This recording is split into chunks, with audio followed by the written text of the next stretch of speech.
Welcome back to the Sad Dad Games podcast. I'm Shan. I'm Eugene. I'm Steven. I'm Scott. Tucker and I just winging it today. Yeah. Are you referring to Eugene from The Last of Us, the guy who grew all the cannabis and literally the local hero? I had about 0.1 seconds in my brain was like, it would be funny if I said a different name, and Eugene was just the name that happened out of my mouth. So my actual name is Eric. All right. Yeah, they added to The Last of Us too. We'll have to get into that later, but they gave Eugene a wife who is Moira Rose. Yeah. I was wondering who she was going to play. I actually haven't watched the first episode yet. I'm a little Oh my gosh, watch it. And it's changed and my little so brother good. wants to watch it together, and so I can't just like watch it. I gotta like schedule time, and it's a whole thing. Yeah. All right. Well, today we're going to do episode 3 and 4 of Death Stranding, which is Fragile and Unger. And so let's just get into it. So Fragile is, I think, the longest episode, and it starts with you having just defeated a beach monster, a beach thing, a BT, that Higgs has sent out.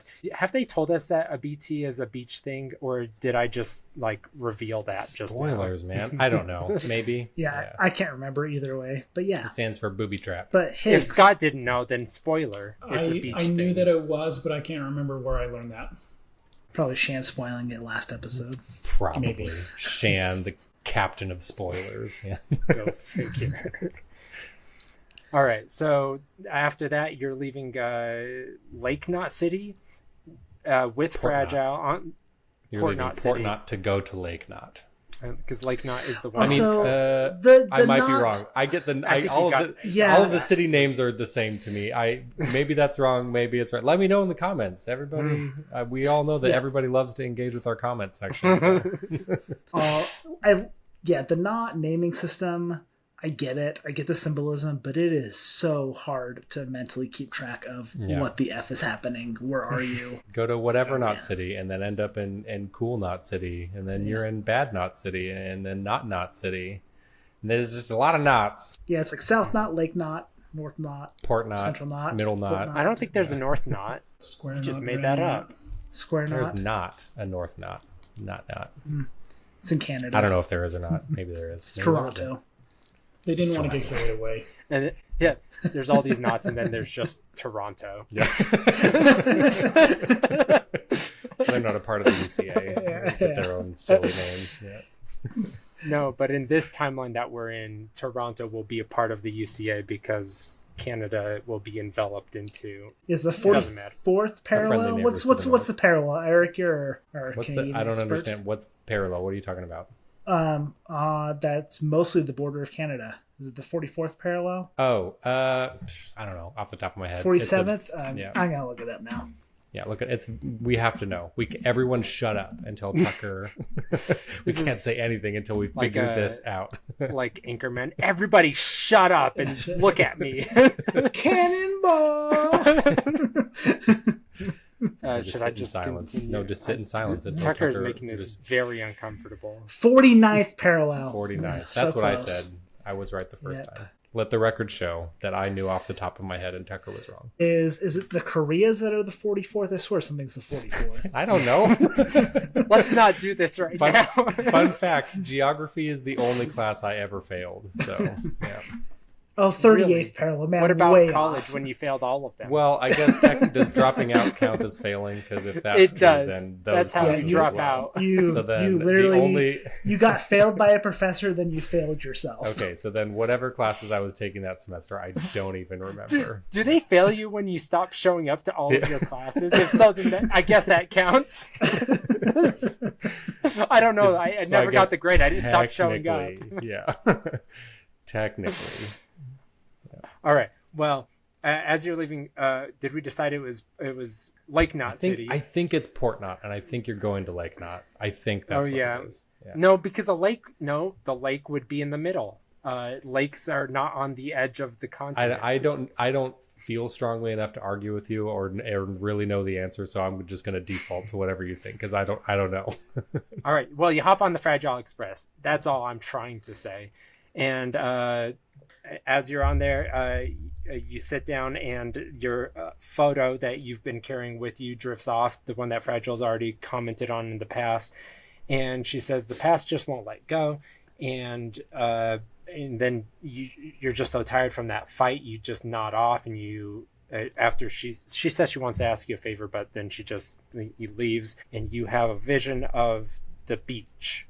Yes, yeah, Sarah? I love that Sam falls asleep sitting up mid conversation. He's just so tired.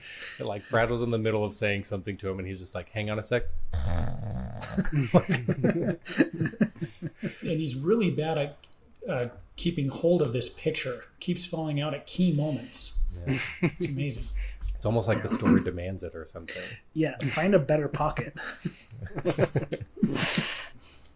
Well, in Dream, Amelie stands over Sam in the boat, asks if he remembers. I didn't even write asks if he remembers what, so I don't know what that's referring to. He looks out to the beach. Maybe it's remembers this moment. Okay, so Sam is a young Sam again. I was going to say this is when it's a flashback to, or not a flashback, but Sam's like having a dream about when he was younger, right? Yeah, right. But in the third person, so he's seeing himself, right, as a child. All right, so he looks out to the beach where she is caring for a small Sam. She had no idea until Sam told her that she was alive when he says that you're warm, right?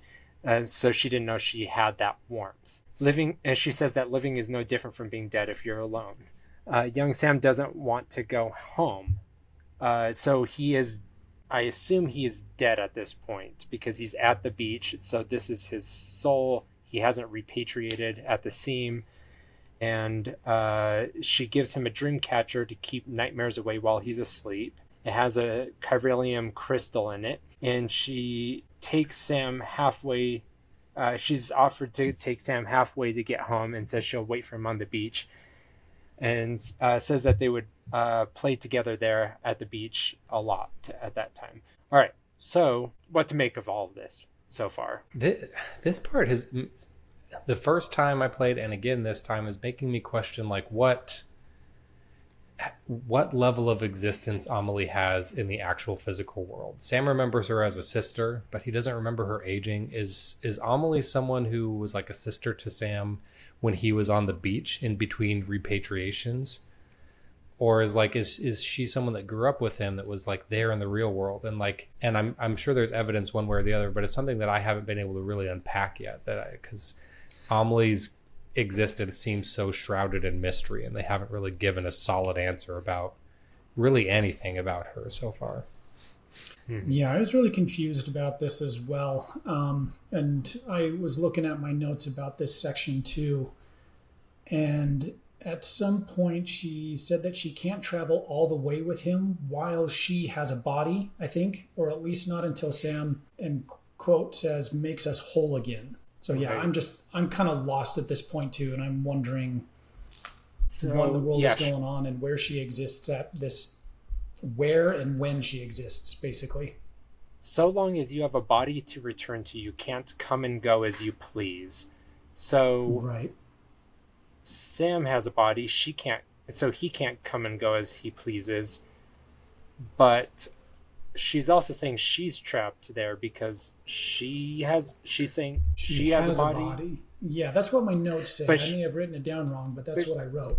But she's on the beach, and she's saying that she can bring him to the beach as she wants. But this is Sam's beach that she is in. And yeah, the beach is very interesting to, like, we're going to get to it later on, but there's Die Hardman. The guy in the mask.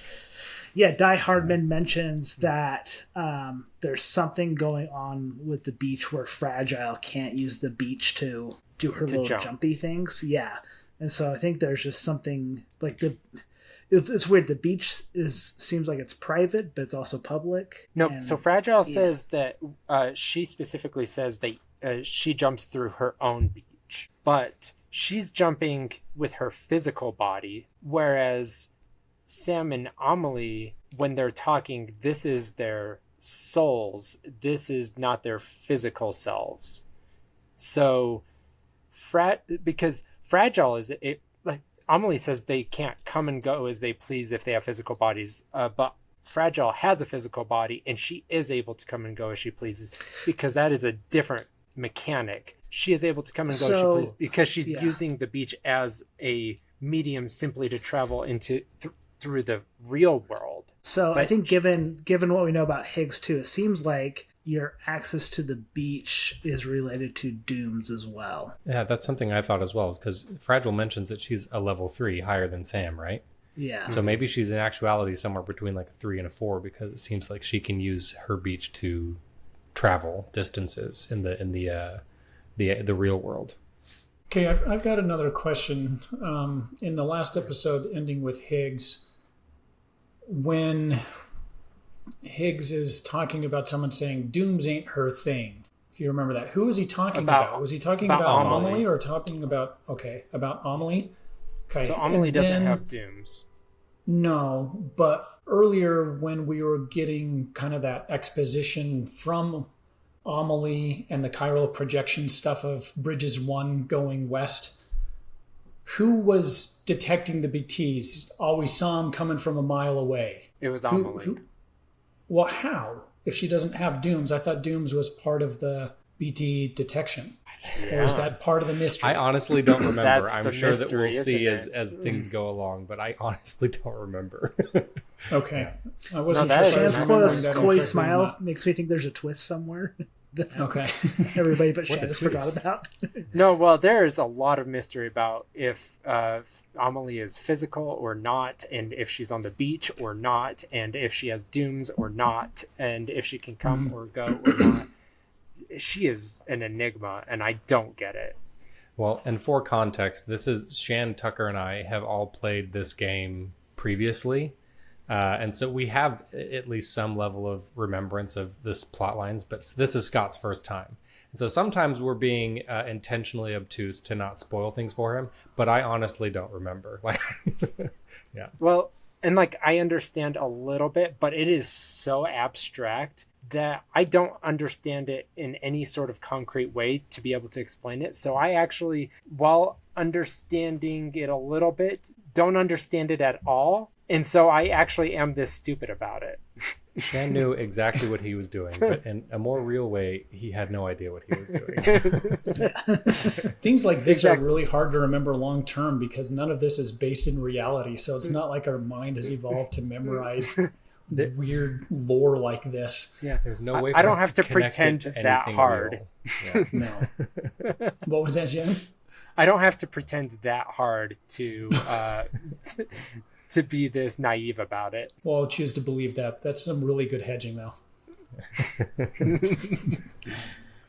All right. But yeah, also about this. So when she gives him the Dreamcatcher, as I alluded to, it has the Chiralium crystal in it and says that it'll help keep the nightmares away. I thought that was interesting because it's not just the Dreamcatcher. It has the Chiralium. And the Chiralium, is an element that bridges the world of the physical and the metaphysical. And is that somehow alluding to needing to keep, is there something in his, when he dreams of the beach, and the beach is that other world, the metaphysical.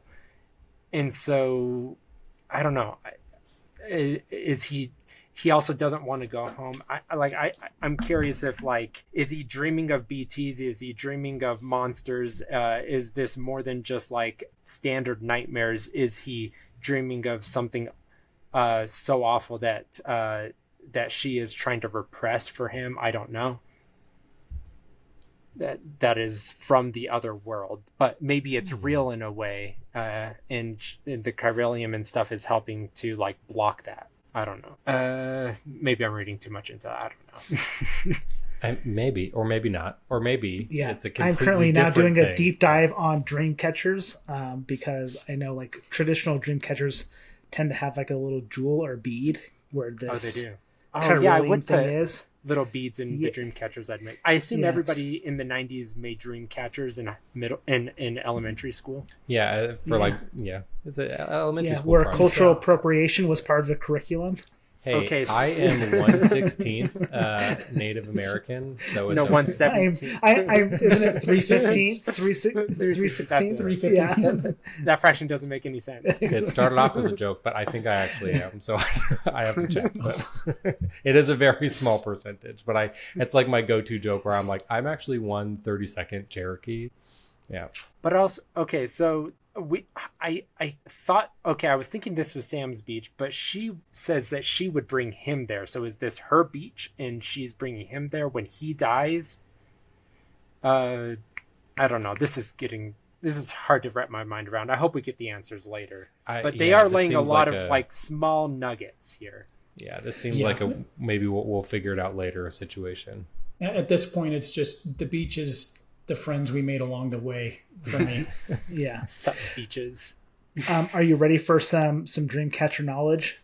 Yes, Yes, please. drop it on us. Okay, so this comes from purechakra.com. Shout out to Yep. our listeners that are familiar. You got to listen. You got to cite your sources. So, Yeah. So the beads. So every Dreamcatcher has one or more beads woven into the web, but beads. Bees. There are various interpretations about what these beads signify. Most cultures believe that when a single bead is used, it represents the spider that spun the web, which is interesting because if it's Chiralium A web and this spun whole of thing's about, Chiralium. yeah. Several beads woven into the web represent the number of dreams captured during the night that have transformed into sacred charms. So maybe it's So make of it what you will. I mean, there is some spiderweb imagery later in episode 4 that has to do with Chiralium as well. So I wonder if putting a single Chiralium stone in the middle of the Dreamcatcher was intentional symbolism towards a spiderweb. Yeah, I can never tell with Kojima if it's intentional or just he thought about it and decided to put it in there. Or he's like, that looks cool. Yeah. I'll give you an example. In Metal Gear Solid 5, you can recruit units via Fulton airdrop system. And what happens in the game is you go to a bad guy or that you've knocked out or an enemy or whatever, and you go and you attach a balloon to them, and then the balloon inflates and they rocket up into the sky and where an airplane comes and scoops them up, which is hilarious, endlessly entertaining, and it's how you get equipment while you're out in the field. It is also not at all how the Fulton airdrop system works. It's just like Kojima was just reading a document, and he's just Fulton, he's like balloons, airplanes. He's like, I love it, and then he just ran with it. I don't know. It seems like the air hook system from the Dark Knight. Yeah, that's what it is. Yeah. It's more similar to that, but Christopher Nolan read the same article. yeah, just went crazy with it. Love it. Nolan and Kojima, they're on the same wavelength. Yeah. Kind of co-opt a phrase that Brandon Sanderson uses in talking about writing fantasy books, but says when this isn't what he said, but in that case, when you have the choice of doing something awesome or something realistic, choose the awesome one. You do something awesome. Yeah. Absolutely. That's why he's so successful. All right. Amelie says that she couldn't come back east through the beach because of having no body. Because she couldn't come and go if she doesn't have a body. Again, this is really hard to my mind around because she does have a body. At least she can't come and go. Maybe. At least not until you make us whole again, Sam. So she needs Sam. Sam is the key to this mechanic of making her whole again with her body. So it sounds like her soul and her body are separated, and she needs Sam as the link to be able to make that whole. That's what it sounds like. But she says this as she grabs the photo from Sam's hand, which is just for a second, but what is that implying? I don't know. Any thoughts? Maybe Scott, because the photo's a Horcrux. You didn't get anything out of this? All right. No, because all of us have played the game. I don't know. I'm really confused about all of it. She seems to contradict herself, and we just keep getting weird information. So I'm just all right here for the ride, just waiting for it to make sense. Yeah, because her mom, which is also his mom, but she doesn't refer to it as their mom, is in the picture. Mm-hmm. But also Smudgy is in the picture. I don't know if that's referring to her being the smudge or what. Well, the smudge is pregnant, isn't it? The smudge is pregnant. She? Yeah. There's the smudgeness. Yeah. There's the smudgeness. There's the smudgeness. All right. So, but this, what she says is referring to the photo in some way. So we'll have to come back to that. And then, as she always says, that common refrain, she says she'll be waiting for him on the beach. And then there's an ominous, the boat behind her. A giant barge coming to crash into her. She doesn't seem at all concerned about. Yeah. All right. They arrive at Lake Knot City. So they must have been at Port Knot City. Yes, I was right. Good job. I did it. I'm so smart, Snaps you guys. for Eric. Nice. All right. They say that Middle Knot is going to be difficult to get back online. Fragile has agreed to allow Bridges to leverage her name to get them back online, to get back at Higgs. Amelie talks of Lake Knot City, South Knot City, and Middle Knot City, and all the history that's there. It sounds like Middle Knot City was taken out by a nuke, and half of South Knot was as well. We'll find out later that this has a lot to do with Fragile, that she... well, it's all part of this, so we're going to cover it. But she was the one that carried a nuke into Middle Knot, but she was the one that diverted the nuke from South Knot. And so there's just... You'll have like 4 or so missions in this area of like people just dropping hints of like either thinking she's a hero or a terrorist, and Higgs having taken advantage of her because what had happened was Fragile Express, Higgs was working with her as a partner, and slowly they had started using her delivery system that was from her father to be able to start slipping in contraband and other things into these cities, and eventually Higgs became an extremist with the Homo Demons and started slipping in these nukes, and he wanted to blow up these cities to destroy the concept of the UCA and connecting people, and which is interesting, legacy. Using bombs instead of going in and just secretly killing somebody and then leaving it to void out. Well, like that was then something you that kill multiple people and cause massive void outs. Yeah, because if like, yeah, I see your argument. Aren't there? Tucker, but I bet if it's a nuke, their bodies are going to be incinerated. I don't know. Yeah, that's a fair point. Yeah. Well, I wonder. I mean, how big is a nuke compared to a void out? Yeah. Like, bigger than a void out. Just bigger than a void out, right? Yeah. But if you void out enough people, can you summon a large enough BT to cause a void out that's bigger than a nuke? Like the thing that's in the prologue. That thing was massive. These are the hard-hitting questions. Yeah. And then you get that massive handprint, Was that bigger than... Because especially based on the scale of these games, how 1 mile is 20 miles? Or 200 miles, I don't even know. 40 eggs. That handprint from the prologue must have been like a couple 100 miles. That must have been like the size of like the Hiroshima bomb or something. I don't know. These void outs are huge. That BT They're must have not been small. Yeah. Yeah. All right. But anyway, so there's a question of whether or not Fragile is a good person. Obviously, we find out later she is, but we have to go and persuade people if they're not convinced to join the UCA, and we get some fantastic missions along the way to be able to convince some of the more stubborn people. Yeah, I'm trying to remember all of the exact details, but there's a story where you kind of deliver packages between this like couple and then finally end up reuniting them. And I thought that one was particularly, I enjoy that mission. It's a good bit of like real human connection, heartfelt stuff, all in the backdrop of just like delivering packages, which I think is, this game has a really interesting way of taking a mundane gameplay mechanic and making it interesting with story. And I always appreciate that. This part reminded me of, just because I recently played it for the first time, Majora's Mask, where you're going and helping that couple. Oh yeah, Anju and whatever cafe or or however you say his name. Gesundheit. Yeah, thank you. Shan got to do it. Yeah, I did. Type joke. No, but I agree with you. This the first time I played this game, it was that same mission with the junk dealer, and reuniting him with his woman that he thought he had lost in the South Knot City explosion. It was that moment, and like I was more in like a fugue state while I was first playing this game, because I was like, do I want to keep playing this? This is really confusing. This episode is really long. Is it ever going to end? Do I even find a purpose to this? The walking is just really long and aimless, and I don't like it that much.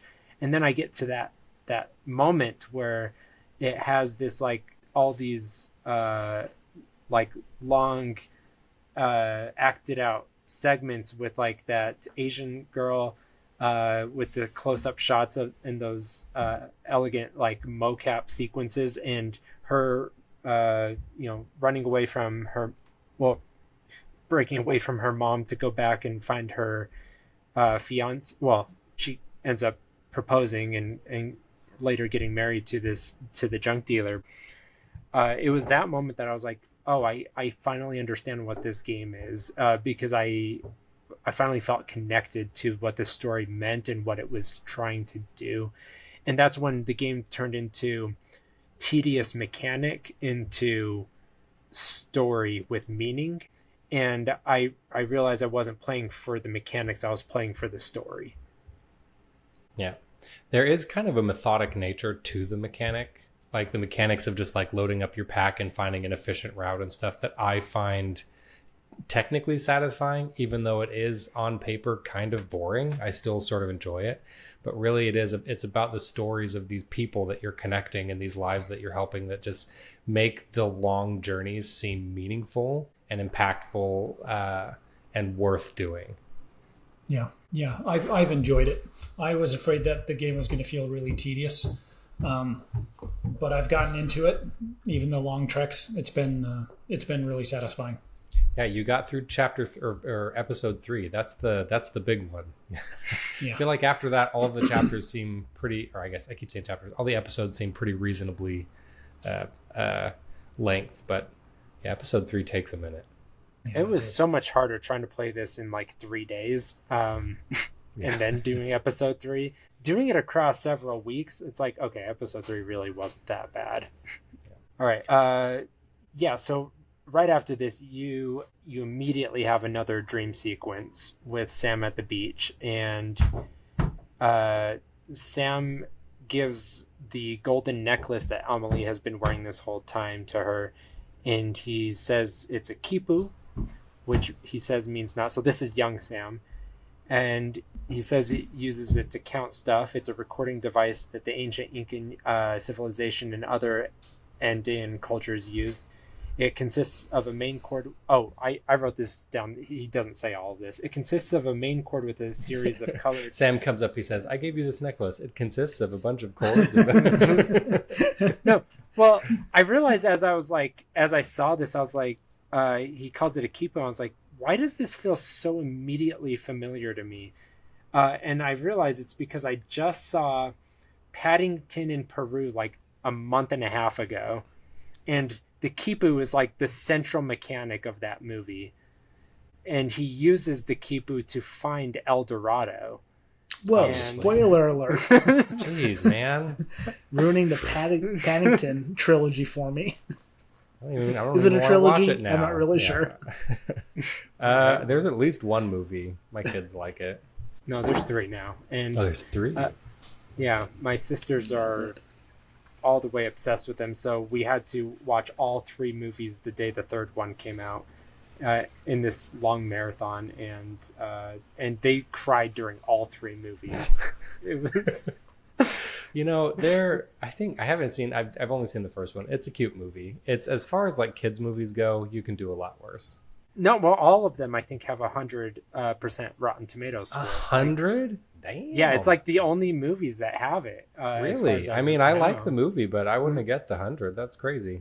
I don't know if the 3rd one has it, but like it was like the first 2 had it for the longest time. and it was like known for that on the internet as having transcended popular culture as the only thing that united us. We're all united under the banner of Paddington. All men are made equal. It's non-controversial. We all love this. I love that. Yeah. Nice. So anyway, I looked it up. I got a full description of what the Kipu was. So it was used to count stuff and record stuff. So this was like it was like a storage device for the Incan civilization. So like this would be like a flash drive for them. So they would tie knots to be able to... I'm going to need you to explain more about that. So they would tie knots to keep, and it was like a code to be able to keep track of like data and numbers and stuff. And they'd then transfer that information across distances, and they'd be able to be like, okay, I now see. It'd be like probably like what's that number? An abacus. An abacus. It'd probably be something like that as a reference. Interesting. You can store 12 bytes of information. Yeah. There you go. But it could also be colored, so that actually compounds the variables. That you so we got, 144 bytes now? Yeah, that's it. I don't think 144 is a very odd... It would be 128. Oh, yeah, I guess. Jeez, Tyler. I was doing you sound 12 ridiculous times 12. right now. I'm a freaking idiot. Powers of 2. Right? Come on. All right. Well, I'm going to skip over the rest of that explanation. I've explained it. What do the different colors mean? Well, I was curious if the Kipu, if that was somehow related to Cupid, like the thing that you're wearing around your neck, or are we getting there? Cupid? No, I it's don't know not. if they're related or if it's just another happenstance. It's just another of thing Kojima's with naming knots. conventions. Yeah, it's just another thing And with knots connections. Yeah. Sam says he's going to add a knot when he makes a friend. Amelie wants to add one whenever he sees Sam, and she says it must be very important for him to have been able to bring it to the beach. So this is adding lore to and mechanic to everything that has made it to the beach has to have been important. So that alludes to we've seen BB, we've seen the cufflinks, we've seen the Cupid, and the photograph. Have we seen anything else? Sam's naked bum. And the Dreamcatcher. Yeah. And his bum. Naked bum. Got to bring that butt to the beach. And I text back, BTB. Bring that booty. Bring that booty. All right. Sam wakes up, and Fragile gives him a necklace with the gold chiralium to identify him as the Fragile Express. It's woven from her blood and chiral crystal.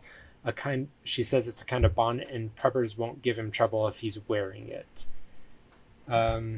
She says that this was the Fragile Express's territory until Higgs fucked it up. Sorry, Scott, for your fragile ears. I know he doesn't. Just calling out Scott For your specifically. fragile, yeah. He's going through some things right now. He's fragile, but he's not so fragile. Yeah. I'm not that fragile. Yeah. All right. And she says she wants vengeance. So, all right. She also says the cave, Port Knot City, the bed, they keep meeting, all that BT country in between where I should have been caught in a void out. And then you hear the umbrella buzzing, yet here I am. And then she disappears. And he says, you can use the beach. And she says she has a beach. She's able to use it to jump through space. So she has a body. We already went over this, right? She is able to use the beach. But Amelie says if you have a beach, you can't come and go from the beach. But she is coming and going from the beach.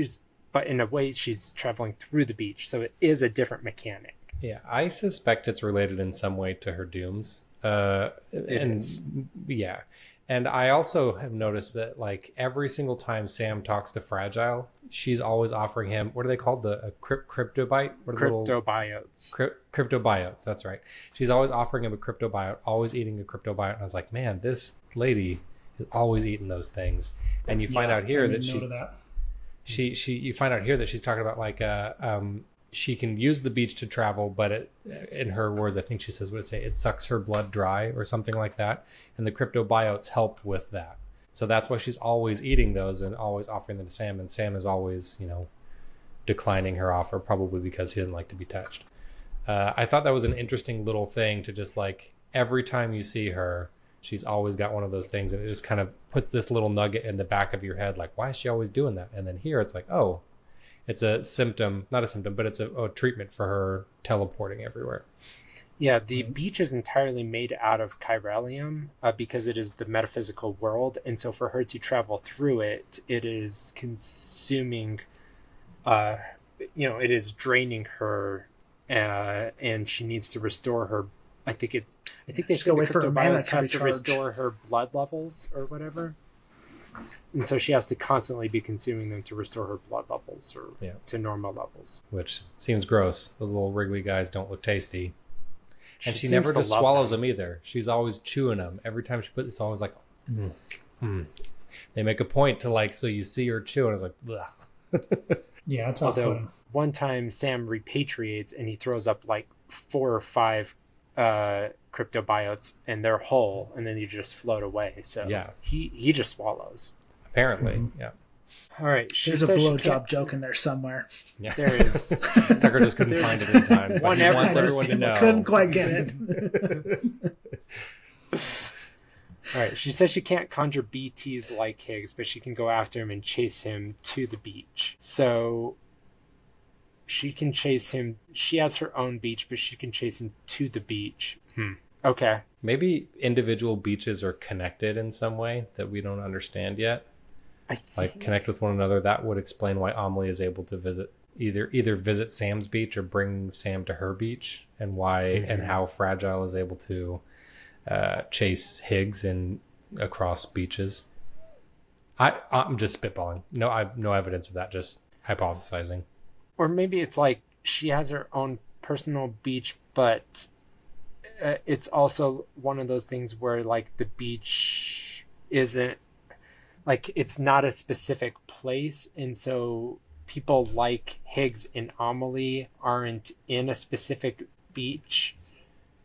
And so when they're there at the beach, it is not their own beach. It is in this liminal where it's hard to. It makes perfect sense. I get where it's almost like the beach is like the beach is like a state of mind kind of, but it's for like them this, for them the beach is nowhere, but for the other two it's a specific beach. It's the dot in the eye. I think it's like exactly. I'm wearing my Jeremy Bearimy shirt. There you go. There it is. No, I think it's like is it Freddy Krueger? Yeah, Freddy Krueger's the dream guy. It seems like it's that. Go. Like Freddy Krueger is like chasing Amelie's you through your dreams. Yeah, exactly. So I'm gonna go with it's that mechanic. It's the Freddy Krueger mechanic. I can get on board with that. Okay. Really? That's what it is. Sure.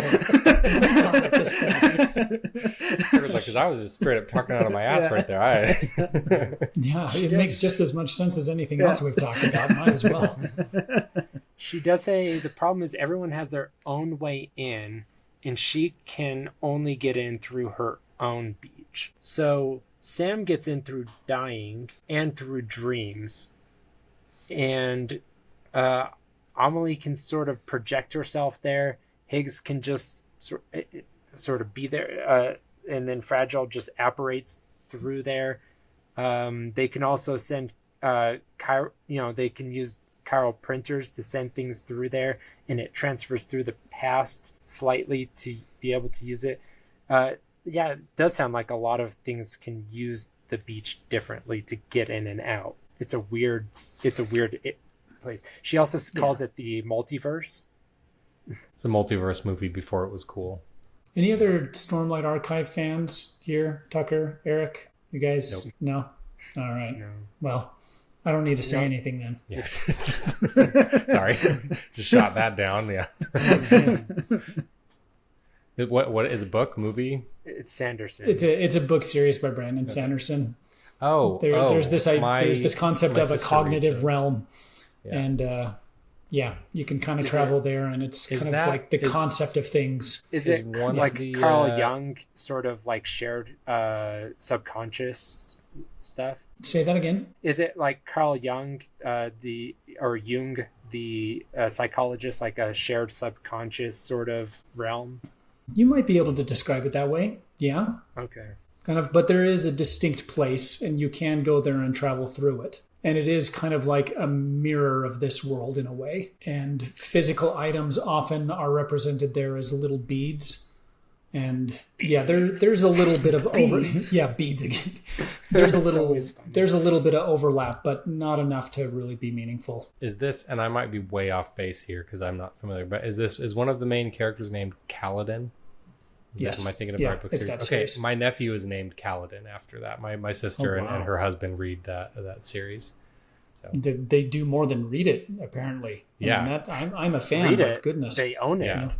Yeah. But no, I haven't. But no, I haven't read it. Yeah, so, I mean, he just goes by Cal, but yeah. Okay. Well, so does the character in the book, so that tracks. It works out, yeah. All right. So she has an inky bloody nose after this. She jumps a lot and she eats a cryptobio. So what does this remind me of? Is it Lost, or who gets bloody noses after Stranger Things? I mean, yeah, Stranger Things. That's what it is. It's 11. That's it. Mm-hmm. It's super obvious now. Oh, there was another show. It was on YouTube. YouTube kind of got into making TV shows for a little while, and it was about a girl that could kind of teleport herself. Does that sound familiar? Impulse. It was called Impulse. I don't know that one. I believe. Yeah, and I think she would get a bloody nose too when she did it.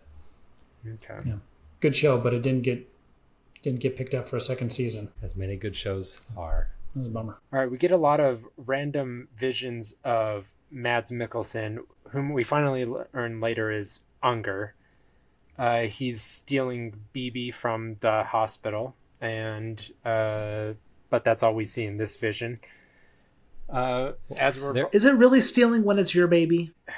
You know, I mean, you can't steal what is legally your property. Well, you can't steal what's rightfully yours.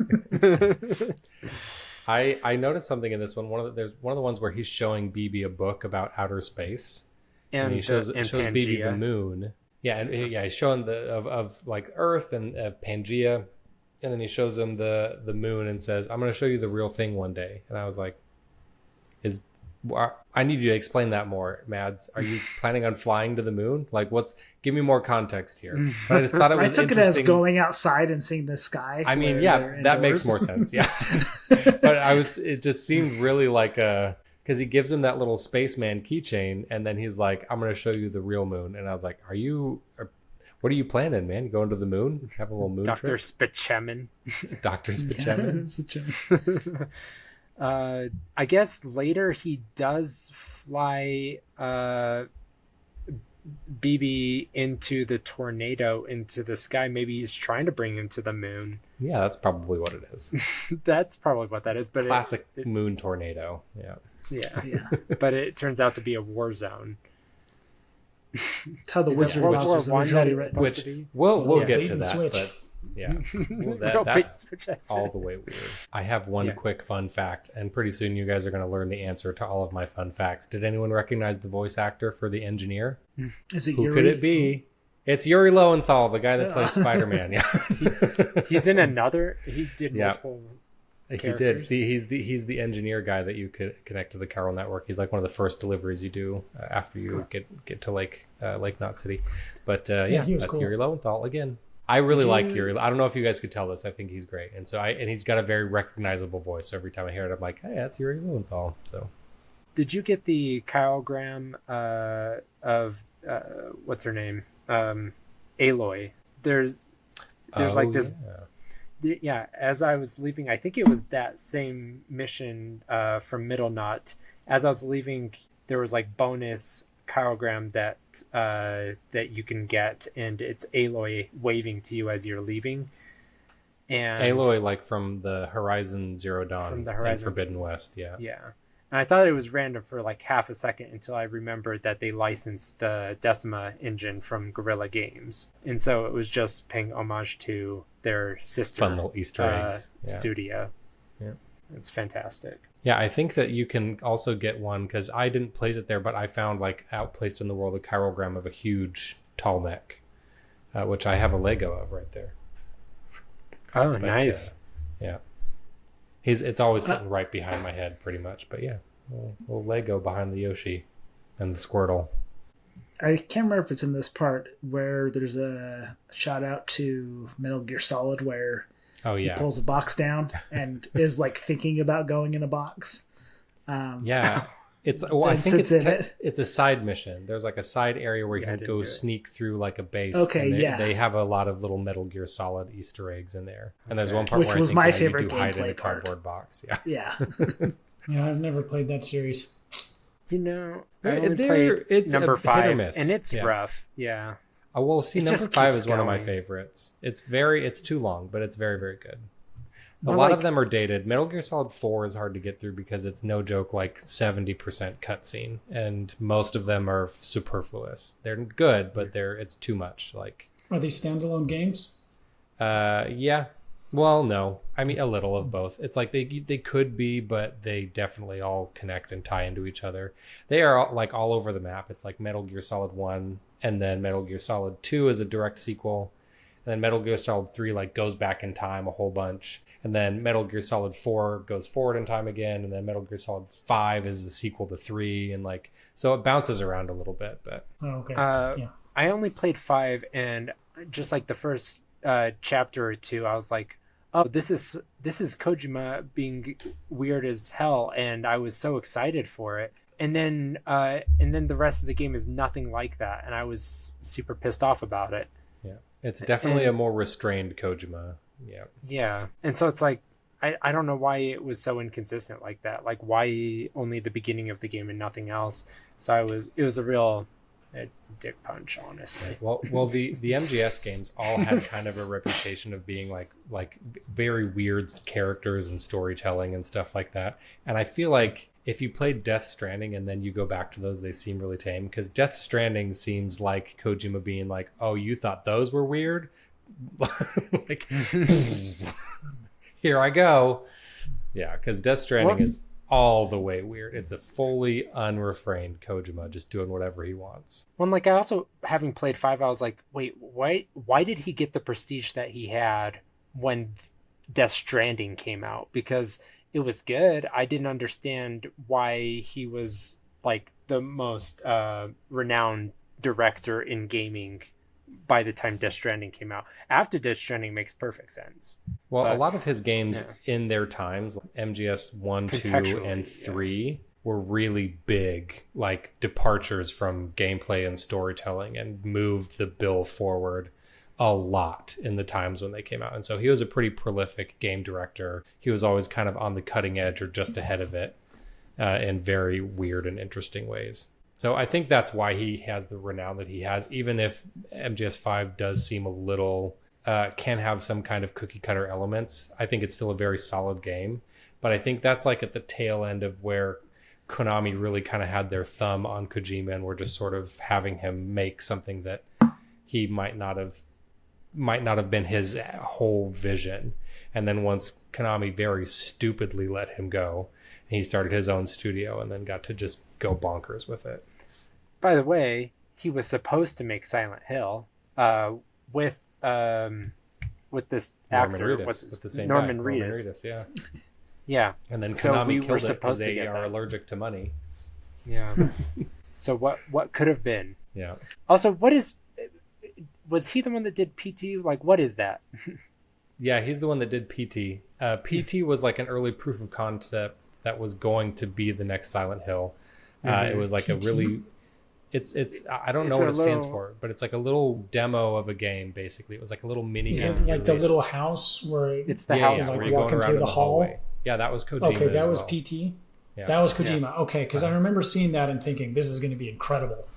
That was going to be Silent Hill, or that was like a proof of concept, like an early kind of an early direction for Silent Hill that and I think once, and you can fact check me on this, I might be wrong about it, but I think that was something that he was working on simultaneously as like a proof of concept, and then the Silent Hill project got canceled, but he was still able to finish PT and just kind of, farted it out into the world like, well, at least I got to do this.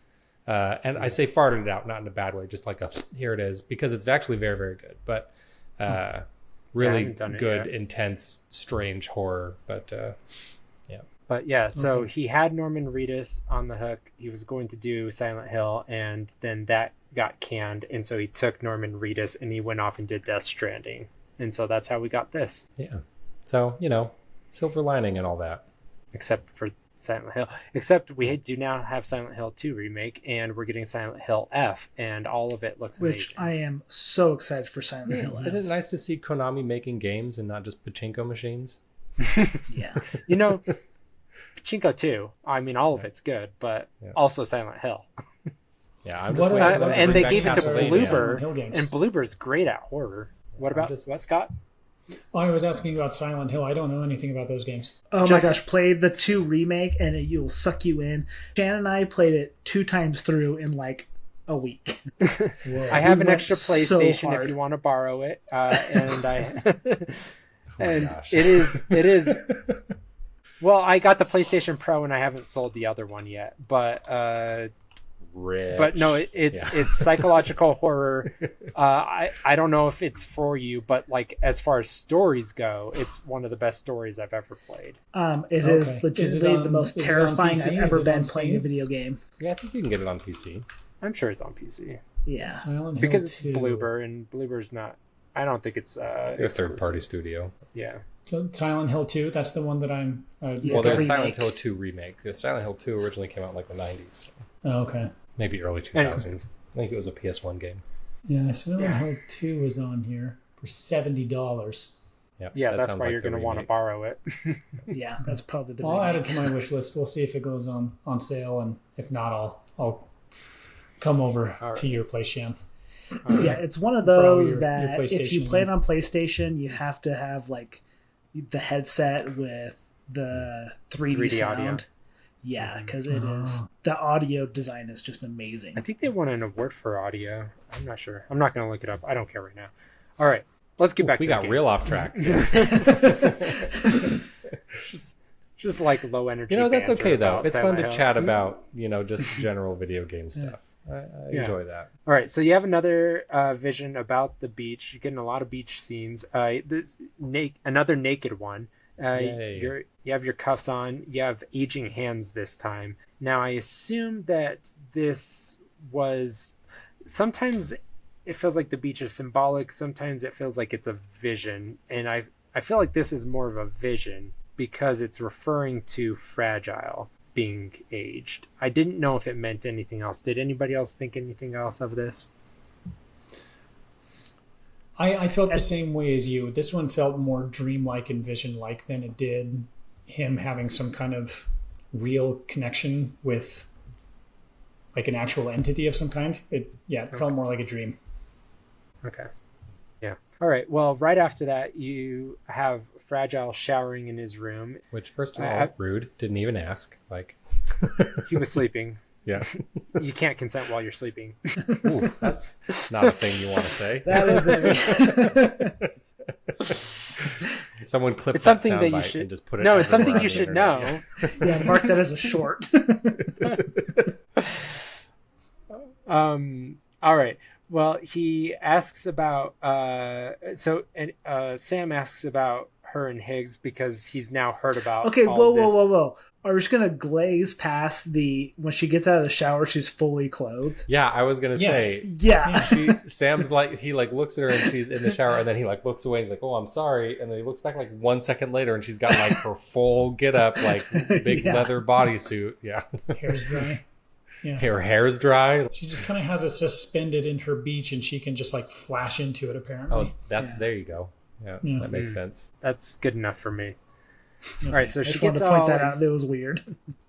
She gets all indignant. She's mad about like him questioning it. She asks him, "What does America mean to him?" So she starts talking about like this was her dad's company, and Higgs ruined the legacy, and she wants to restore it. And let's see, I'm lost here. I think this is where she talks about like. Yeah. Sorry, I'll let you keep. Yeah, going. no. You I don't remember all of the details, so I'm Word probably going to soup stumble like you do. But I think that this is where she's talking about kind of a lot about what happened between her and Higgs and how is this where we get the flashback where the cutscene? Okay, so I never mind. I'm thinking of a different part then. No, it's just talking about how the Homodemons hijacked Fragile Express and started using them to get contraband and nuked Middle Knot City. And so just that. So we've already kind of alluded to this. All right. So she wanted to protect South Knot City, tried to get the nuke out. Higgs was ahead and sent her into Timefall. So wait, is this the moment I think this is where she's explaining it to him, and then she's like, we find out see it later. She says, "This is what happened," and then we get to see the cutscene later. I think that's what happens. Yeah, so she just wants vengeance to clean up her father's legacy. And so I think all of the Timefall that she was exposed to was what gave her dooms. I think that's how that works. It's like if you stand out in the rain too long, you catch a cold. Yeah, because she stand out in the Timefall too long, you get the dooms. Yeah. That's it. Oh, I didn't pick up on that. Interesting. I didn't either. I didn't know that that's what that was. I'll have to look into that. I wonder if that's... Yeah, I didn't know that. Yeah. I think that adds up because he only has level 2 and he's been dying and repatriating and going to the beach and exposed to Chiralium that way, but she straight up just walks through Timefall and is getting exposed to an insane amount of Chiralium that way, and she's jumping through the beach all the time. So true, but they also say that when you have dooms and you're exposed to Chiralium, then you don't go off the rails like the Homodemons. So I don't know if it's the Chiralium that causes the dooms, but it's like the dooms that keeps you from going nutso when you're exposed to all the Chiralium, right? Because I thought that was the explanation about where the Homodemons came from. It was the porters that were running around doing stuff, and they were exposed to all the Chiralium, and they kind of got super obsessed. Talking about the mules? You're thinking of the mules. Oh, sorry. Yeah, the mules. What did I say? The Homodemons are the guys that follow Higgs, the terrorist group, and then the mules are the ones that like to steal packages. Right, and I thought it was they kind of became fixated on it because of the high levels of Chiralium they were exposed to, but when you have dooms, that doesn't happen to you. If that was my understanding. You have dooms, you don't become obsessive about I don't think this contradicts the theory that it gave them dooms. Okay, because I think the Homodemons are, I think, radicalized in a ideological by ideology. Way. Yeah. Yes, and before I think I said Homodemons, and I meant the mules becoming obsessive about stuff. Yeah, I meant the mules. But I just wasn't sure if it was the big exposure to Chiralium that gave them dooms, because it sounded like dooms was preventing the Chiralium in the first place of making them kind of go off the rails like the mules. But is Timefall Chiralium? It has Chiralium in it. It's like Chiralium mixed with water, because when you burn a body or when there's an intense amount of BTs, that goes up into the atmosphere and then it falls down as Timefall. Also, after Timefall, that's where you get the Chiralium crystals forming from the ground, which you can find in greater quantities around Timefall. All right. So after a bunch more of this section, at some point, Fragile is struggling to jump around through the beach. Just some excuse so that she gets stuck, and it forces this next section, which is you see Troy Baker, and so he walks up to you. He says has Bridges paraphernalia on. He says there's a package that's been double tagged for Fragile Express and Bridges. And yes, Eric? I'm curious, was anyone fooled by this? Did anyone not realize immediately that it was Higgs? You realized it immediately, Scott? Oh, yeah. Yeah, like the moment... Well, and I mean, very familiar with Troy Baker's voice, even though he's quite good at disguising it when he wants to. But yeah, you hear him and you're like, oh, I know what you're doing. You're not being as sneaky as you think you are. Yeah. It's like he's being a little coquettish with his voice, and like he's hiding his eyes and everything. It's like they're not being subtle at all. Yep. Yeah, it was more that than it was his voice. I'm not as familiar with Troy Baker as you guys are, so I don't think I recognize his voice immediately. But just the way he was acting and the way they weren't showing his voice, and it was really suspicious. I was like, I don't think this is legit, and I bet that's Higgs. That was my thought. Well, and also, when have you ever gotten an unmarked passage from an actual person? They always come through the system. No one's ever handed you something and been like, please deliver this. Right. It's like just when immediately suspicious. It's like when you get messages through text saying, hey, urgent invoice, please pay this $500 bill. Yeah. Ooh, better give them my Best social Buy right gift away. cards. Yeah. I have to make a call. But, by the way, this is the IRS. The Amazon account is about to expire. Oh no. You have a package that we couldn't deliver. Please log in here with your social. Yeah. Oh yes, my social, how I normally log into Amazon. Yes. This all makes sense. Here you go. Yeah, I think I've already mentioned to you guys, but like my mom keeps forwarding me texts saying, hey, please pay. Like I keep getting these texts from Revere Health saying that you should pay for your anesthesia for for your medical bill from a few months ago. I was like, they don't have your phone number. How would they have your phone number from my medical visit from 6 or 8 months ago and be texting you for me to pay it? Yeah, which is you gotta just forward it to you just in case, you know. I was like, they'll email me or they'll send it in the mail. I'll pay it. Don't worry about it. Whatever you do, don't tap that link. Don't click. Also, look at the link, and it's just like if it's a jumble of letters, it's not a real link. It's oh my gosh, so many red flags.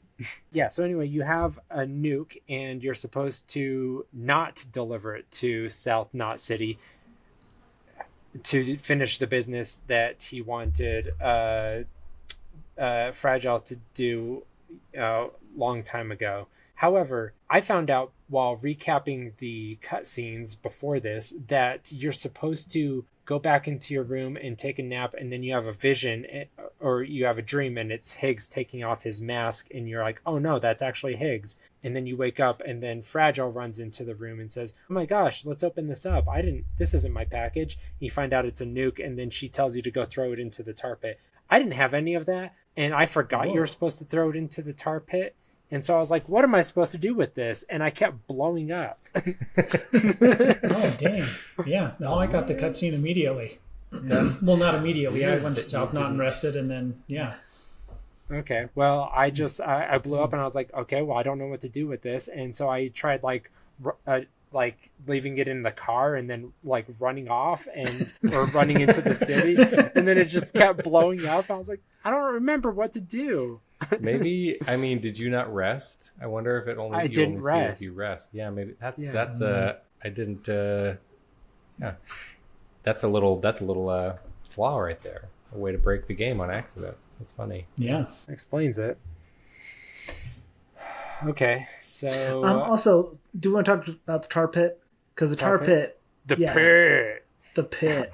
You threw it into the pit. I don't know if it was just me, but it seems like the tar pit, like the tar, has a very close resemblance to the Chiralium goop. So is the tar pit Chiralium? Like what is, or is it actually just this giant tar pit that can withstand a nuke, apparently? I thought it was Chiralium for a while, especially because it was near the nuked site. And so I thought it was maybe a cluster of Chiralium from Death. That I don't know, though. I just took it at face value. I just figured that it was a tar pit. Just tar, and that's it. I guess it really is just tar, though. I didn't see monsters coming out of it. Yeah, because I had a whole kind of theory of like, oh, why? I mean, you see the nuke kind of explode, but it doesn't explode. That somehow you're transferring this nuclear power into the other side.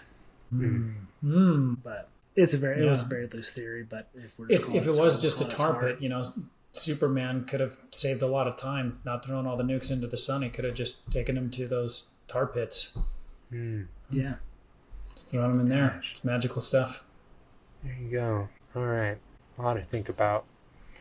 All right, so we finally get to find out about Fragile. He sits down with her and he asks her what happened. So this is very uncharacteristic. This is character growth for Sam because he is very stoic and quiet. He basic at every single it's like, okay, bye. Yeah. Don't feel like talking. Yeah.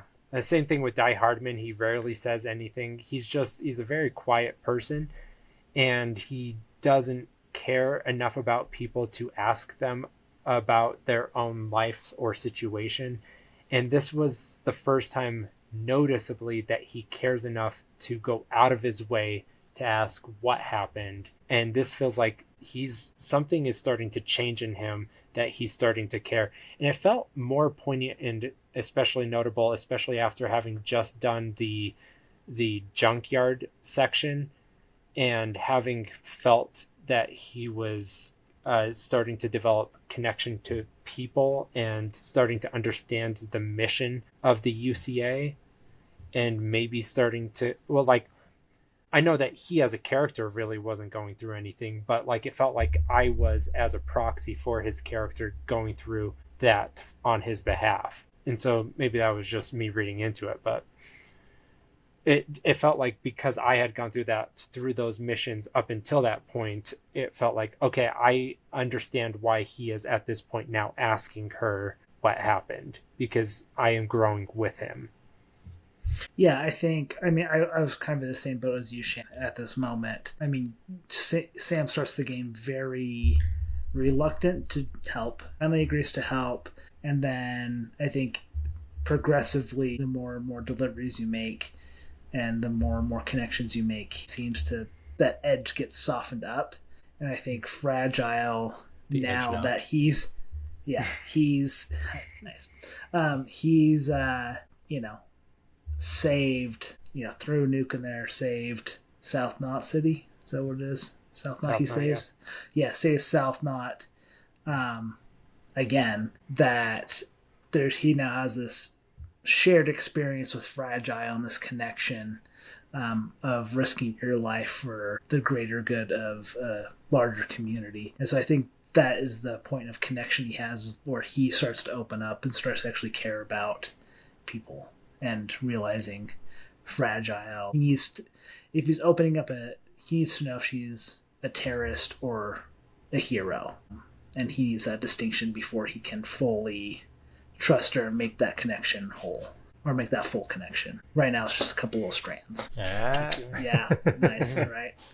All right, so she starts talking about what happened. She followed a delivery truck and she carried a bomb to safety from South Knot City, and Higgs and this was after Middle Knot had already gone down and that had already exploded. This time, Higgs caught her, and Higgs wanted to punish her by making her walk out into the Timefall. She says naked, but she's, at least in her underwear. So I don't know if that was creative liberties and she was really naked, and so, but this is the director's cut, and he needed to censor it a little bit. Yeah, it's Sigourney Weaver and Alien level of clothing. Yeah. That's the amount that you need for it to be appropriate to ship. All right. So he throws out this idea to her: do you want to live out your days as damaged goods, or would you rather take damage for the goods? Now, I'm curious what you think that Higgs actually wanted her to do. Did he want her to be, did he want the city to actually be blown up because that was his original mission, or did he want her to suffer? I think it was a win-win for Higgs. I don't think there's... Yeah, it's a... I mean, he can go back to blowing up the city. Yeah. Yeah, I kind of think that there is more for him to gain ideologically from Fragile choosing to let the city explode and save herself, because that's another person that he's brought one step closer to his level. Like, if Fragile chooses to save herself and lets the city explode, then he has the argument of well, you're no better than me, and can really kind of manipulate and work his way that way. So I think that he might have preferred that. I think that people like Higgs always prefer when people compromise on their morals to get closer to where he's at, rather than rising above and doing good. Now, counter argument is, we see after this that she regrets having saved the city. And so at this moment, he is challenging her to put her altruism to the ultimate test, and to see, he's trying to break her psychologically and to see if she is as noble as she thinks she is. And he proves to her that she's not. Even though she goes through with it and she succeeds, the conclusion is that she is radicalized, and she says later she wants to torture Higgs after this. And Sam's like, I didn't think that you had that in you. She's like, well, now I do. So in a way, Higgs has won by having her go through this, and having broken her in a completely different way. And he can still just go back to blowing up the city. Yeah, fair point. Yeah. Well, and to that argument, I wonder if, if she chose to carry the bomb to a safe explosion place, but to, in the process, exposing her body to Timefall. So arguably the more altruistic, the good choice. But conversely, if she had taken and that ultimately led her to feeling regret and being like, I wish I would have just saved myself. But I wonder if she had chosen to save herself and let the city explode, if she would have then felt so guilt-stricken about letting the city explode that she'd come to the opposite conclusion and be like, I should have done the other thing. I want to fight even harder to protect people from Higgs. Yeah, I kind of think, the grass is always greener, I think makes sense here, of where I think she's going to have regrets, whatever the choice is. And I think that's why Higgs gives her that choice, those two choices. Yeah. Is he knows there are going to be a good chance of regret either way. Yeah. So she can just jump to escape, which she ends up wishing she had done. But she needs to walk through Timefall to throw the bomb in the pit, which is the same thing that you end up doing. So Sam concludes that she's actually a hero. Higgs doesn't. Okay, so while they're talking this through, Higgs alludes to not caring for his face, and that's why he hides it. And Fragile loves her own. So I was curious. Okay, so he also says the reason he betrays Fragile is because he found somebody who completes him and doesn't need him to wear the mask, but he still wears the mask. So I didn't really know what this meant, or maybe, we don't know who the person is that completes him. So, he still by choice wears the mask after this, even though the person doesn't. So does he really just hate his face? I don't know what's going on here. It seems like another thing that's earmarked that maybe we'll find out later. Yeah, I was thinking that maybe at that point he wasn't talking about a physical mask. Is he masking some kind of behavior or belief or something about himself, and he feels like he can really be who he is around this person that he's talking about? That's fair. Yeah. Okay. Yeah, that makes sense to me. So after that, he also does, the creepiest thing, which is to lick Fragile's face. Now, someone on the subway licked my neck. What is that? Is that 30 Rock or something? It's from Friends. Yeah. Oh, okay. Now, it's an interesting choice. My thought was he would lick her because there's something I heard about. I went to, when I was in AP Psychology in high school, we went and visited a prison. And did you get licked in prison, Shan? It didn't get licked per se, but they talked about something that the prisoners would do to the prison guards, which is like they would combine all of their bodily fluids, like semen, blood, vomit, poop, fecal matter, and pee and stuff. They'd combine all of this into like a balloon of or whatever, and they'd use that to like throw at prison guards, and like that would cause such physical, psychological trauma that for weeks afterwards, they said that they would like hold out their shirts or something away from their bodies because that would like be traumatized and ingrained in their minds, having been physically hit with that gross fluid. That's the most upsetting thing I've ever heard. Yeah. It's disgusting. And that's what I'm reminded of here when Higgs, who she's repulsed by, he says she's enamored of her own face in a way, and he takes this moment and he like licks her face, and it feels like, okay, now I can't look at myself in the mirror without remembering this terrorist having licked me there. He's sadistic. It's disgusting. And so it ruins the thing that she treasures, maybe most in her life. She can't now look at it the same without associating it with this moment. And it's creepy on that level. I don't know. So it seems like a throwaway moment, but in a way it's like it's really gross. Really what he was doing, it was a very effective balloon. Yeah. It's interesting that he would be that self-aware to know how disgusting he is and repulsive to somebody else and takes advantage of that, Or maybe he just likes licking faces. We don't know. Yeah. Maybe.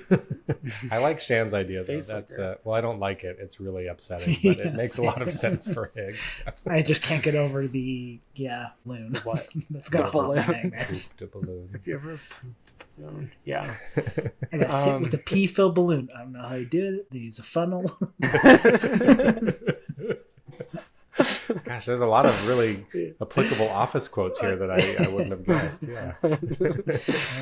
Lots of body fluids going into balloons. Yeah. So he puts part of his mask on. Fragile sends her out into the rain, and she ends up, collapsing in the rain as she runs off to the tarpon and throws it in. All right, so we've broken that all down. And I don't know, anything else you want to say about this section before we just go ahead and move on?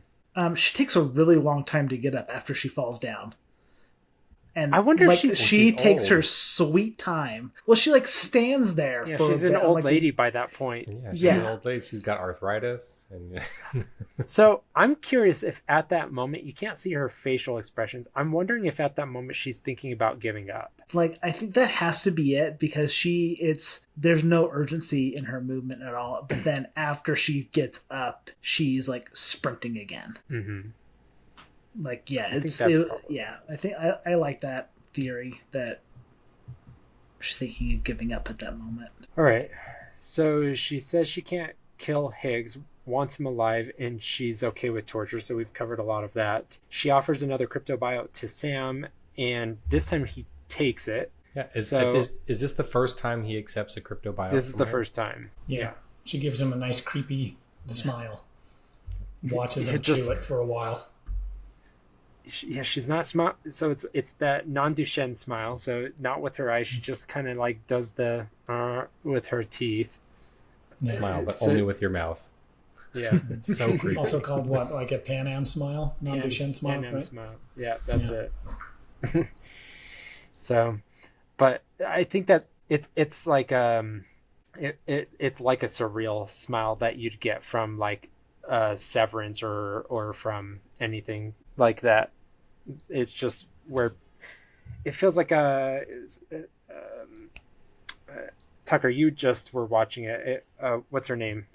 Patricia Arquette. Oh, Cobell. Cobell, yeah. Whenever she's acting like that, where she only engages half of her face for her facial expressions, it's just when she's so uncanny when she's outside. Yeah. And she's faking being whatever. Anyway, over-explained that one too, but whatever. But that's why it's so weird and unsettling to look at. But she's happy about it. I think he accepts it just because it's just a gesture to say, like, you know what, I respect you, and you know, just a way to connect. That's well, yeah, and I think you touched on it a little bit earlier that Sam is kind of trying to decide what he thinks about Fragile. Is she someone that can be trusted? Is she a good guy? Is she a bad guy? I've heard lots of competing theories while I've been delivering things around this area. And then he hears this story where she saves the whole city from a nuke. And I think that's when Sam decides, like, okay, Fragile is someone I can trust. She's a good person, at least in my eyes.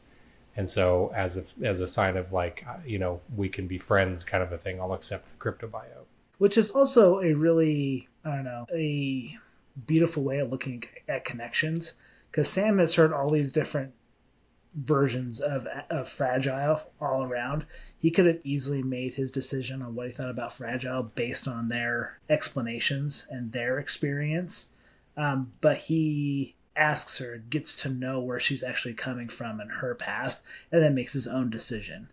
And I'm going to go on a little bit of a soapbox here, but I think that's something that as society we're obviously missing quite a bit, is our opinions on others are oftentimes based on what we hear, but when we get to know somebody, our opinions can drastically change. You know, that's I think since COVID, that's been huge, is because we've lost that interpersonal connection. Well, like, even the facts can be the same. You talking to somebody in person, you give them a lot more deference to because of that connection in person. I don't know, you're a lot more willing to give them benefit of the doubt because you see them as a human, and you see them as you know, the same kind of, they have the same weaknesses that you have. And if you're just hearing these objective, you know, weaknesses from distance, it's like, okay, then objectively that's a bad person. But you hear somebody explain it in first person, it's like, okay, I understand it. I do things like that too. You're willing to see them, you know, meet them halfway on these things. Well, I think there's, I don't remember who, but there's some celebrity, like in an interview, I think maybe it was Tom Holland, that says something to the effect of, like, if you have a problem with something about me, then call me on my phone and let me know, like, and we can talk about it. And if you don't have my phone number, then you don't know me well enough for your opinion about me to matter. Like, it's like, it's just that kind of a thing where it's like, yeah, just don't get your secondhand information and throw it at people that you don't even know. It's like, yeah. All right. So after all this, there's a chiral spike outside. You go running out. There's a tornado and a bunch of ocean animals flying up into it, and you get sucked up with BB. And episode 4. Yeah. Wizard of Oz ripoff here. Oh yeah, that's what that means. Kind of. Yeah. All tornado movies are Wizard of Oz ripoffs. BB were not in the UCA anymore, I guess. Yeah. That's as good as I could do, which is real bad. Yeah, but this part, I'm interested to hear Scott's thoughts on Scott's thoughts. Oh, that's so I great. bet you've never heard that before. Yeah. Scott's thoughts. Associated with the hardest episode. Yeah. But no. And this is thoughts as in your brain, not THOT. Yeah. Because Scott's thoughts would make you a pimp. Yeah. Yeah. Thank you for the clarification, Tucker. I appreciate it. I just wanted to make sure listeners knew. Yeah. No, and I don't need, like, deep things. Most, like, deep thoughts about stories and stuff like that. I'm just curious to, like, I remember playing this game for the first time and coming to this part and be like, what is happening? So I want your impressions of, like, what was going through your mind. It felt really out of left field. Like, I had no idea what in the world was going on.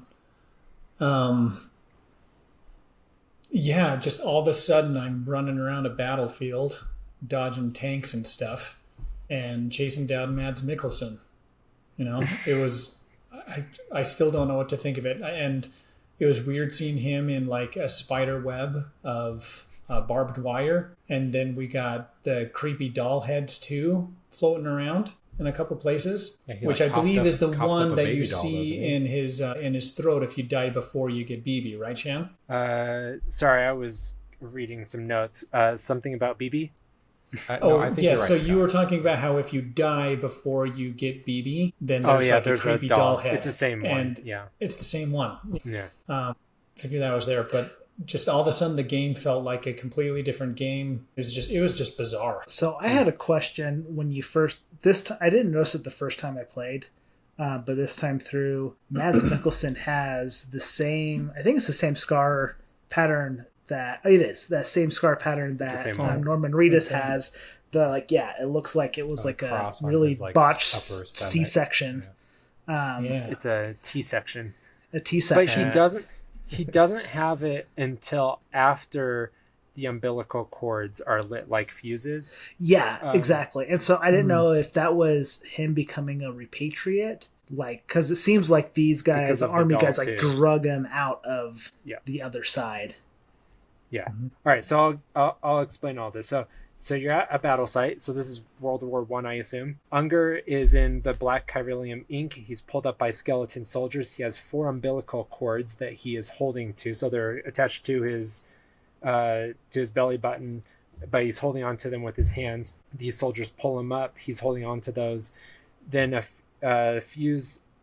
These umbilical cords light like fuses. Then they burn out down to his belly button. He vomits the chiralium and this baby with these nails in its head. So it's like he's repatriated, but into a beach liminal space, because we see a bunch of like dead fish on this sandy area. So I assume this is a beach of sorts. So he has a beach. Where was he before? If he's repatriating into a beach. Anyway, sorry. Keep going with your He was in the dot of the Jeremy Bear Me. Yeah. So he has no penis. And the skeleton, just so you know. Interesting note. Didn't notice. Shan was real zeroed in. His fact checking. It's for as research. we know, from The Last of Us, Shan really focuses on the crotch. Okay. I'm not the only one here that notices crotches. Tucker hated the Lion King movie because he said every single animal in there didn't have a crotch. Yeah, if you're gonna make a live action, make a live action. Make them anatomically correct. It's nature. Kevin fought really hard to work on those. Yeah. So here I am noticing one crotch, and Tucker noticed like 100 crotches. He's noticing the absence of a crotch. It's different. Yeah. You're actively seeking it out. This one was just thrown in my face. This one was pretty obvious. I mean, he has a thigh gap. I mean, good for him at his age. All right, so the skeleton's heads light up, and then they go marching forward. He sends them forward to go kill, and then he has the cross scar, and he has a T-section just like Sam. All right, so it seems like he's repatriated because he has thrown up a doll, BB doll, right? And now he has... So did Sam get this T-section from when he repatriated? Also, these umbilical cords seem to be what tethers you to the beach, and it is what allows you to be pulled to the other side, because we also see the umbilical cords. Higgs uses it to pull the BT to the other side with his tendril hands, which are umbilical cords, I assume. He pulls them to the other side. So umbilical cords pull you back between spaces.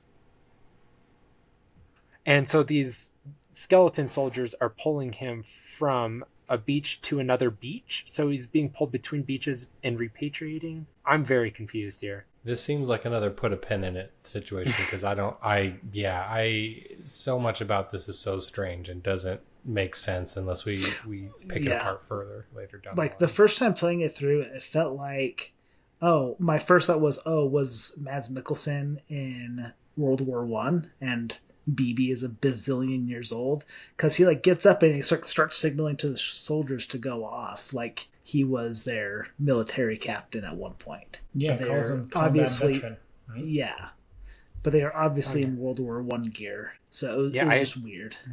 I forgot to even question that. It's like, yeah, if BB is his baby, then how is he in World War One? But also, he can't be from World War One. They stop BBs from aging. Dead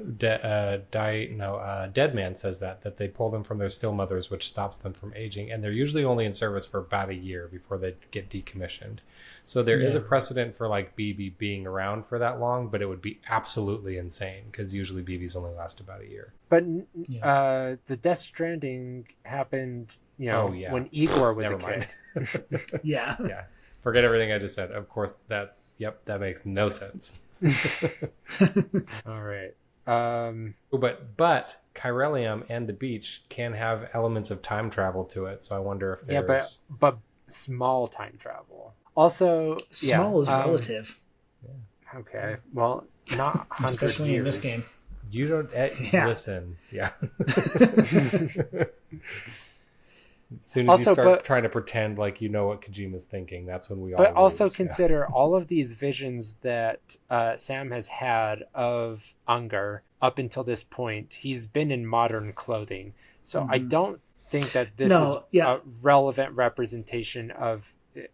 it seems like a symbolic representation of Unger, maybe of his mental state or something. Okay. So I have a question too about Unger. Is that clear that that's his name? His name is Unger? The combat veteran is Unger, yeah. Okay, because I wrote this down in one of my notes, like in one of the flashbacks that we get from BB. He comes in dressed like Santa. Oh, I didn't see that one. No? Okay. Go ahead and explain. Yeah, I think some of the BB's cutscenes are spread about when you rest in a room and connect back to BB. So sometimes you get them in different orders from other people. And yeah. But he comes in dressed like Santa at one point, and then he's talking to, I think, is it Lisa? Who's in Lisa's his who's wife. In the bed. Right, and he said, I know. Cliff, you shouldn't have left. And so it's like he is giving her a voice, and she's calling him Cliff. And so I thought his name was Cliff. And then... First name. Then I see Unger. So what's that? First name. Yeah, I think Unger's his last name. First name? Oh, like Cliff Unger then? Yeah. Unger, a whole new hour. I had to bite my tongue at the beginning of the when Shan was like, "We're going to be covering episode 3 and episode 4, Unger," and I was like, "Don't do it." Well, thank you. Yeah, that makes sense. Yeah, you're welcome. That it would just be like a first and last name. Yeah, so we have a lot of names that are literal or representative of something. Unger doesn't... It's not a name. Let's just be clear. That's not a name. It's Dutch for baby. Is it? I think so. A Dutch baby? Let me Google it. Well, Mads Mikkelsen. Isn't that a food dish? Isn't a Dutch baby I said that with such confidence, and now I'm not sure. A Dutch baby is a pancake. Yeah, isn't it like the ones that like go up the side? Yeah. It's Norwegian for it's the plural of children. So children in Norwegian, I think. It's also a Hungarian surname. So yeah, it could mean a lot of things. Forget I said anything. I might be wrong. I think it's also... It feels like it's supposed to be evocative of hunger or younger. It's like when in the office, what is it that Nellie calls Kevin? It's not a name, but it's chubby and I don't remember. I don't know what you're talking about. She combines like 3 words into a Chumbo? Is it? It's Chumbo? Chumbo. I'm pretty sure it's Chumbo. Chubby with a hint of jumbo or something like that. It's not a name, but anyway, feels like it's evocative of hunger and younger or something like that. He's coming after BB, so it feels like maybe Young is referring to his like maybe he has a hunger or that desire to go after BB. That's the best I could do. Is the connection there? Is he has this insatiable hunger to find and get BB back, and it's in his name. It's in It's in his name. Yeah. Anger was another one that I thought of. Okay, that's a good one. Possibly reference to the Danish word Unger, which means young kids or babies. I just Googled it, and that's what I found. Mikkelsen sounds like it could be a Danish name too. Maybe it's just he's a Danish actor. Yes. Yeah. Okay. That's where I got that. So. That must be. I could see him thinking, okay, Danish. Let's find a Danish reference because that works for me. All right, so I think this is a beach. Does everybody else think that it's a beach? I don't know what else it could be. Like I think so. Yeah. There are fish there. There are dead fish. I don't know. Similar visual motifs. There's the dead fish. There are dead fish clearly swirling up into the tornado. Yeah, it's clearly not a part of the actual world. Sam gets swept up there in a Chiralium storm. Like it just, I don't know what else it could be, but I'm always ready for Kojima to surprise me. But yeah, it seems like a beach. All right, so I also think, maybe you choose a war zone because it feels like it's very discordant. There's a lot of maelstrom. It feels like it's the absolute representation of disconnection. If you were to tie it to the theme of the game, so what happens when the whole world falls apart and you don't have any connection left, and you have war because people don't see each other as human anymore. There's no humanity left. So I don't know. I feel like maybe that's why he chooses war as a visual representation here. Yeah, I could get on board with that. I like that. Sure.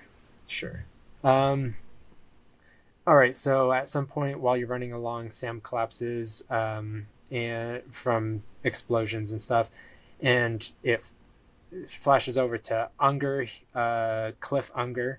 He's in barbed wire that looks like a spider's web. So more just webbing and connection and stuff. And there are a bunch of dead dolls everywhere. So super normal, not creepy at all. Yeah. I don't know, are the babies supposed to be symbolic of anything other than BB?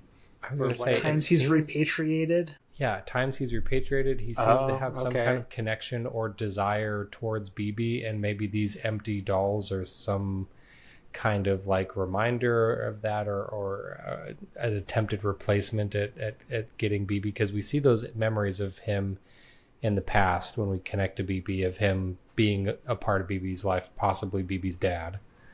And then in this situation we see him he wants to get BB from Sam. So these dead dolls maybe being representations of like wanting to have BB for whatever reason. Yeah.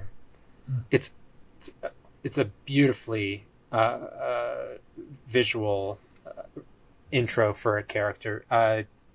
He's deeply comfortable and relaxed on barbed wire. As far as like most symbolic and fantastic intros for any character that I can think of, I mean, I don't know that I can't think of very many others that come close. I can think of like Jack Sparrow in Pirates of the Caribbean as classic, he's like walking off the ship as it's sinking. It's like, that tells me everything I need to know about this character. He's a classic, right? Yeah. This intro for Unger, it's like it's spooky, it's eerie, and I know what I need to know, and just like his calm manner that he like apparates a cigarette, smokes it, and then he casually just like then apparates an assault rifle, and it's just like the tone just completely shifts in that moment. It's like, well, shit, I'm terrified now. It is such a fantastic intro. Mm-hmm. I wholeheartedly agree. I think that it's a great way to introduce him as a character. I like it because it makes this scene in this part of the game unsettling and tense. And up till this point, every time we've seen this character, Unger, we've seen him via BB's memories, and he's always being very kind and gentle, or like at least towards BB. Sometimes he's panicked and trying to like run away from something or whatever. We get little glimpses of that here and there. He's just fatherly, yeah. But he's a fatherly figure. We see him as kind of like a positive figure, and then all of a sudden, we're swept up in this weird storm. We're in a weird war zone in a beach somewhere. Crazy things are happening. And this character Unger, who has previously seemed kind of kind and soft and gentle even, is scary and imposing and after us. It's a like almost like you see the side of the parent loving their child and then the side of the parent protecting their child. And I don't know if we know what Unger's relation to BB is, but it seems to be that of like at least emotionally, like a father to a child. Well, it's implying it's BB's father. Yeah. I mean, he's been trying to get BB from the hospital. Lisa being doesn't he BB's call himself father. Dad or Daddy at some point Daddy. too? Yeah, he does. Yeah. So BB's dad, he wants it, and it's like, now I'm terrified. I have BB. I have to run. He's going to come for me. It feels like a Joel in the Firefly situation. I got to get out of here. He's about to kill everybody. Also, he's got a normal face, and then after he pulls the gun out of nowhere, it shows him with like ink over his face, the chiralium, and so he suddenly is. I assume that's representing he has now become death, and he is coming for you. It also reminds me of his character from what's it called? The Marvel, the Doctor Strange, Caecilius, because he does the same. He has the same kind of aesthetic going on. Yeah, he plays the Doctor Strange villain Caecilius. All right, so also to note, the Odra deck can sense him, so he is like a BT creature. He's a dead thing, so he hasn't repatriated. Well, or maybe he's repatriated back to a beach. Maybe his repatriation process is broken. Don't we learn like through like fighting mules and stuff that can sense other things as well, not just BTs? You can sense it, but it doesn't go off like with the flashing and the tracking. Yeah, like that is straight up. It straight up like detects him as it detects BTs. Yeah. So he is. Does it react same way to dead Higgs? Creature? No, Higgs is alive. Higgs is alive. Well, that's why I was asking. But I'm pretty sure in the cutscenes with him, it is following him as well. It seems like it is. And Higgs has an Odra deck as well. His seems different, like in some way, like it's calibrated differently. His BB pod is red. The Odra deck looks like it's of a different design. It is a bit different. I think it only has like 4 instead of 5. No, wait, all of them have 4. Well, I'm 3, curious about what, because he does have the physical signs that match Sam's that relate to being a repatriate, but he's being detected as a BT, so clearly he's some kind of something else. It could be he's a repatriate who is dead, and he stopped repatriating. Also, well, this is a little bit out there, but I think that you could possibly make an argument that's reacting that way because that's BB's father, and so he's a little bit different, because we it's established early on that BB-28 does not function normally. First scene is it fails to do it fails to detect when Igor dies, and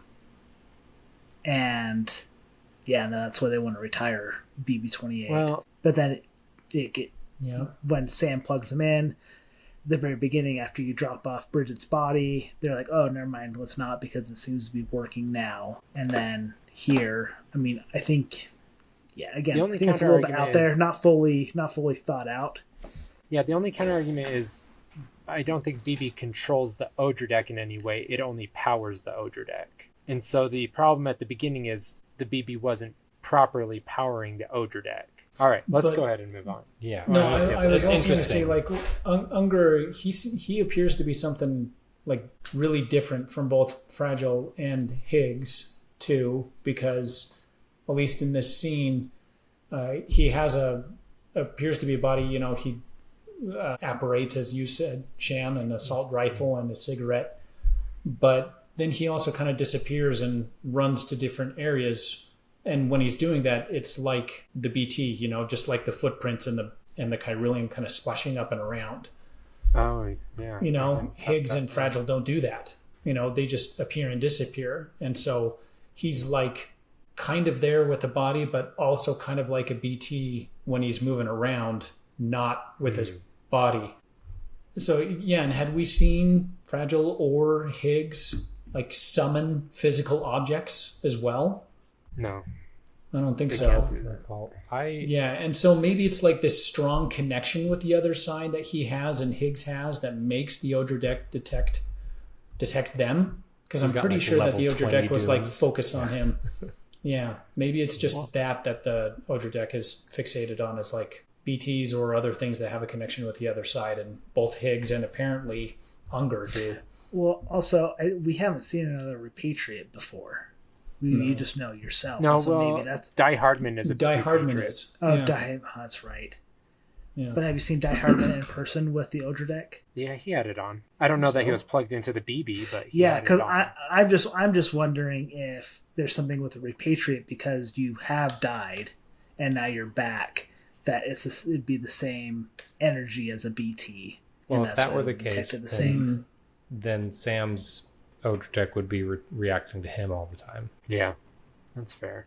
I don't know. This is an interesting question. Yeah. I'm gonna pay more attention next time as we go throughout the game as we see more stuff. Yeah. Okay. So while you're running around the trenches, Unger does say random things like he wants his BB, and he doesn't know where he is. So he's not there by intention. He seems to have been summoned there, or is maybe this could be a purgatory for him. He's lost and he's trying to resolve, having lost his BB. And so, yeah, he's a lost soul. That has to be what it is. He's stuck in his beach liminal space, which is, for him, a combat war zone. Okay, so at the end, you knock him down, and as you go up to him for some reason, you go up to his face, and he wakes up, and he grabs BB, and you embrace each other, and it does another flashback to Unger's escape from the hospital. I love the visual of like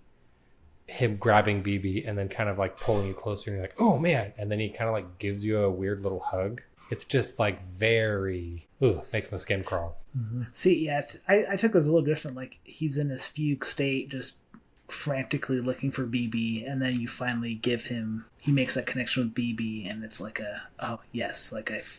I'm no longer in this fugue state. Well, yeah, typically, I mean, you always have these visions whenever you're plugging into BB, because that is when you're I don't know. Deadman explains it at some point. There's some kind of like feedback mechanism as you're plugging in, but here you're already plugged in, and so there's just some kind of extra feedback that's happening as you're embracing him. And I don't know if they'll explain that in greater detail, if it's something that they just kind of wave their hand for the sake of story. But anyway, so anyway, right after that, you leave the storm, and I think it's Mama alludes to, you were only gone for a second. The chiral storm just fell flat immediately, and he thought he was there for hours. Yeah, Narnia rolls. So I don't know if this will come back later, but there seems to be a mechanic that in this beach, time can pass differently, and maybe that's true for all beaches, right? Yeah, time, like you can send things back slightly through the past if things pass through the beach through chiral printers and stuff like that. Like time is just different. It's hard to conceptualize it. Interesting.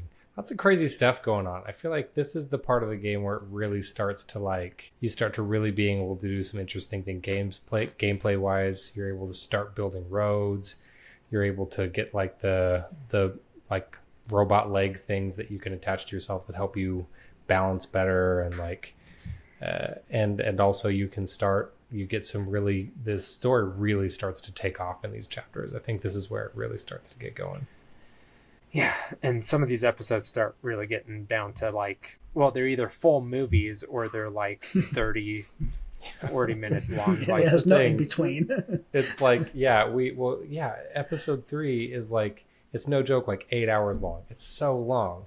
And then episode 4 is like 20 minutes. It just like happens and then it's done. And there's a few like that. Yeah, there's a few episodes that are just like boop, and then it's just, and sometimes it's like a cutscene. It's like, here's a 20-minute cutscene, and that was the whole episode, and you didn't hardly play anything. Like, it's all very and then like the end of the game is like 2 movies back to back or something, if I remember right. I just for fun, I just looked up like on YouTube, just to like Google like Death Stranding movie, because sometimes people will put together like all of the cutscenes in a game. That's like 9 hours. It's a lot of just like cutscenes, which is, you know, comparatively restrained for Kojima. He's been known to have a lot of cutscenes in his games. Yeah, I appreciate. All right, well, anything else? We're gonna get to Mama next, which I think was my favorite episode last time I played. Yeah, I'm excited to get back into it. I don't know if it will be this time, but it gets really weird and just metaphysical, really. I remember talking about this episode in depth with Yushan when I played through it the first time.